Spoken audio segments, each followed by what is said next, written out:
Hey everybody, how's it going? Welcome back to the Rideshare Hub. My name is Dylan. Thank you so much for coming by. Quick shout out to JC Beans Coffee. They're awesome. I just got my chai latte, which costed $4.30, and I was like, that's ridiculous, but I don't know. I was sleepy and I was sitting in their cafe for a long time for free. So I figured, why not treat myself, right? Probably shouldn't be doing that too often, but I think every once in a while that's fine. Anyways, guys, today's video, sorry, I get distracted really easily, so I need to stay focused. But this video is about who pays for tolls when you're driving for Uber or Lyft. Is it the passenger or is it the driver? Who pays for tolls?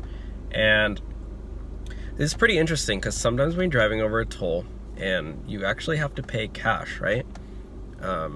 Or you can use your little, I don't know if I have mine in here, but it's a little ticker, the fast track thing, which reminds me I need to pay one that just came in.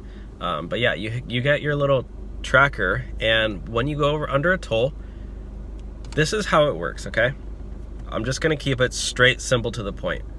The passenger pays for the toll, or the passenger gets charged for the toll.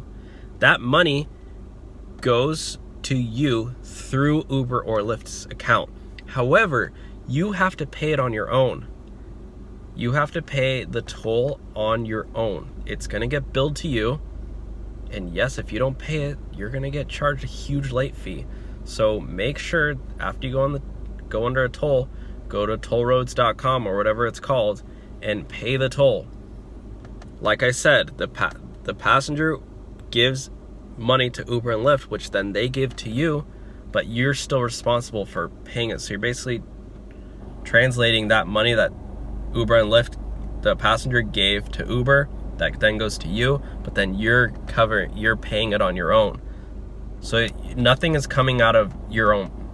You're not losing any money, but you're also not gaining any money. So, but it is your responsibility because it's tracked on your car. It hits your car. One smart thing to do is just go through the cash side. If you don't want to get hit with that bill, go through the cash side, hand the guy or hand the person or put it in the little slot, the cash, and then that money will just go to you. Because another problem that I had when I first started driving is I was going through the toll a lot and it was getting sent to me and I wasn't paying the tolls. So I got racked up a huge bill, which I ended up calling them and negotiating with them, telling them I'm a rideshare driver. I didn't know. I thought it was all covered, and he ended up, I think, waiving the cost for me or something, and I ended up getting a fast track thing so it's just deducted automatically through my account. But that's how it is. Pretty plain and simple. Let me know if there's any confusion. Let me know in the comment section down below. I will reply to you if you have any questions about tolls or driving rideshare in general. If you have any more questions on a future video that you want me to expand on, let me know in the comment section down below. Give this video a thumbs up if you enjoyed it. Subscribe. I will talk to you all soon. Have a great day. Bye, guys.